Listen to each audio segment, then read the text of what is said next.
कांग्रेस पूरी तरह से मोर्चा खोल दिया है और आज दिल्ली के रामलीला मैदान में हजारों की लाखों की तादाद में पहुंचने की उम्मीद जताई जा रही है। 50,000 कार्यकर्ता राजस्थान से पहुंचने का दावा किया जा रहा है। कल बीती रात से ही बसों में भर के जो कार्यकर्ता हैं वो दिल्ली के लिए रवाना हुए हैं और आज पूरे देश, आपको बता दें कि दिल्ली में केंद्र सरकार के खिलाफ हल्ला बोलेगी कांग्रेस और इस रामलीला मैदान में एक विशाल रैली होने जा रही है, जिसमें आपको बता दें कि कांग्रेस अध्यक्ष सोनिया गांधी, राहुल गांधी और पूर्व पीएम मनमोहन सिंह के अलावा देश के जो तमाम दिग्गज नेता हैं, CM Ashok Gehlot, deputy CM Sachin Pilot समेत तमाम जो बड़े नेता हैं वो वहां पर भी इस रैली में शामिल होंगे। और हमारे साथ अभिषेक आड़ा भी जुड़ चुके हैं। अभिषेक, क्या कुछ तैयारी चल रही है वहां पर?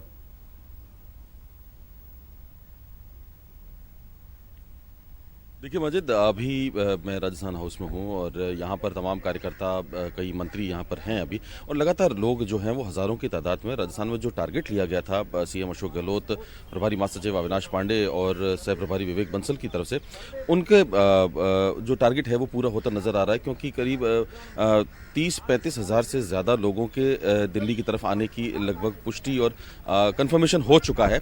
तो अभी राजस्थान हाउस में आप ये मेरे साथ का नज़ारा देख सकते हैं, जहाँ पे तमाम लोग हैं और यहाँ पर सभी लोग इकट्ठे हुए हैं। और अब अभी कुछ देर बाद में जो प्रदेश अध्यक्ष हैं सचिन पायलट, वो आएंगे यहाँ पर राजस्थान हाउस, और सीएम अशोक गहलोत जो हैं वो अभी जोधपुर हाउस में हैं। जोधपुर हाउस 10:30 बजे के आसपास वो एआईसीसी पहुंचेंगे और एआईसीसी पहुंचने के बाद में जो है वो रवाना होंगे एक पूरी बड़ी रैली के रूप में अपने कार्यकर्ताओं के साथ, मंत्रियों के साथ में रामलीला मैदान के लिए। हमारे साथ अर्चना शर्मा जी हैं, उनसे जानते हैं। अर्चना जी, क्या रिस्पॉन्स है, कितने लोग आ रहे हैं वहाँ से? देखिए, हज़ारों की संख्या में जो कार्यकर्ता हैं वो रात में निकले, सवेरे भी चले हैं वहाँ से, और कार्यकर्ताओं में जो उत्साह और मनोबल देखने को मिला, उसका परिणाम है कि राजस्थान का प्रतिनिधित्व सबसे बड़ा रहने वाला है। माजिद, एक और इंटरेस्टिंग चीज यहाँ पे देखने मिली कि कांग्रेस के कार्यकर्ता तो आ ही रहे हैं, निर्दलीय विधायक जो समर्थन दे रहे हैं कांग्रेस सरकार को, वो भी अपने भारी तादाद में समर्थकों के साथ पहुंचे। संयम लोढ़ा सिरोही से विधायक है, हमारे साथ में। लोढ़ा साहब, रैली सरकार के खिलाफ क्या कहेंगे आप इसके? सबसे पहले तो देखिए, देश की सरकार की जो आय है राज्यों से, उसमें राज्यों का हिस्सा है 42%, और राजस्थान का मैं बताऊं तो राजस्थान का हिस्सा है 5.4%।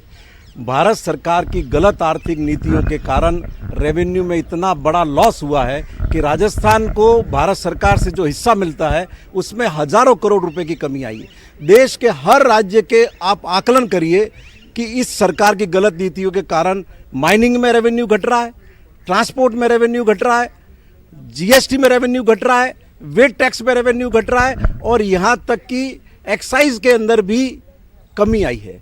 तो जब पूरे देश के हर राज्यों की सरकारें अपनी रेवेन्यू में कमी का सामना कर रही है, तो अपने आप देख सकते हैं कि ये किस कारण है और कैसे लोगों की विकास की उम्मीदें पूरी होगी। आज बैंकों की बचत घट रही है, महंगाई का हाल देखिए आप। क्या दूध सस्ता हो गया? क्या प्याज सस्ता हो गया? क्या डीजल सस्ता हो गया? क्या पेट्रोल सस्ता हो गया? महंगाई का बेस ईयर चेंज करके देश की जनता को ये गुमराह करने की कोशिश कर रहे हैं कि महंगाई में कमी आई है, जबकि अगर पुराने आकलन पर आप आकलन करेंगे तो देश की जनता पिस रही है, लोगों का दैनंदिन जीवन जीना मुश्किल हो गया है। और आज पूरे हिंदुस्तान से जो लोग आ रहे हैं, दिल्ली की सड़कें छोटी पड़ जाएगी, और यह आने वाले वक्त में भारतीय जनता पार्टी और मोदी की सरकार के खिलाफ देश के लोगों का जंग का ऐलान है। आप भी कांग्रेस के साथ में हैं? पूरी तरह से कांग्रेस के साथ में है। हम तो जन्म ही हमारा कांग्रेस में हुआ है। ठीक है, परिस्थितियां बनती है, और सरकार जैसे ही चुनाव के परिणाम आए, पहले ही दिन हमने कांग्रेस पार्टी को अपना समर्थन दिया था, और हम जनता की लड़ाई कांग्रेस पार्टी के रहनुमाई में पूरी ताकत से लड़ रहे हैं। माजिद, संयम जी ने बात कही है कि रेवेन्यू घट रहा है, और रेवेन्यू को घटने को लेकर अभी पिछले दिनों कुछ महीनों पहले सीएम अशोक गहलोत भी निर्मला सीतारमण से मिले थे, और जो महंगाई के आंकड़े हैं उनका बेस ईयर चेंज करना एक बड़ा इशू बना हुआ है।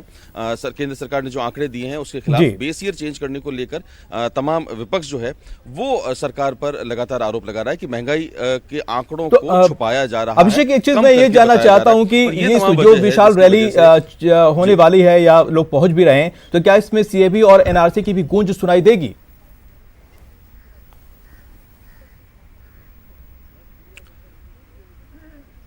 जी बिल्कुल, संयम लोढ़ा हमेशा तमाम मुद्दों पर मुखर रहते हैं विधानसभा में, से उनसे ही जानते हैं।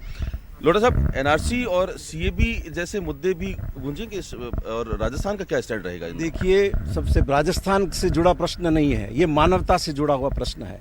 हमारा भारतीय संस्कृति का उद्घोष क्या था? वसुधैव कुटुंबकम। हमारा कल्याण मंत्र क्या है? सनातन धर्म का कल्याण मंत्र क्या है? सर्वे भवन्तु सुखिनः, सर्वे सन्तु निरामया, सर्वे भद्राणि पश्यन्तु, मां कश्चित् दुख भाग भवेत्। और आप क्या कर रहे हैं? आप देश में नहीं, पूरी दुनिया के सामने भारत का गलत संदेश दे रहे हैं। आप जाति और धर्म के आधार पर निर्णय करना चाहते हैं, जिसका हमारे संस्कृति के पुरोधाओं ने कभी अनुमोदन नहीं किया है।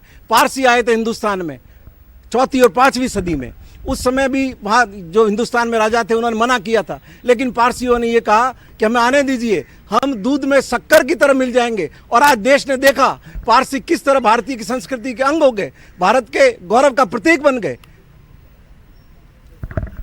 जो शरणार्थियों की समस्या है, अगर मैं राजस्थान के संदर्भ में स्पेशली बात करूं, जो शोढ़ा राजपूत हैं जो पाकिस्तान से आए थे, या जो भील हैं जो लगातार पाकिस्तान से आ रहे हैं, उनका क्या होगा अगर इस तरह में? देखिए, नागरिकता एक नियमित प्रक्रिया है और लगातार दी जाती रही है। 47 के बाद अनेकानेक लोग लेते रहे, जिसमें खुद लाल कृष्ण आडवाणी जी अभिषेक, आप नजर बना रही, हम आपसे अपडेट लेते रहेंगे। तो क्या कुछ वहां पर तैयारियां चल रही हैं, क्या कुछ तैयारियां हुई हैं? चलिए आपको दिखाते हैं। रामलीला मैदान में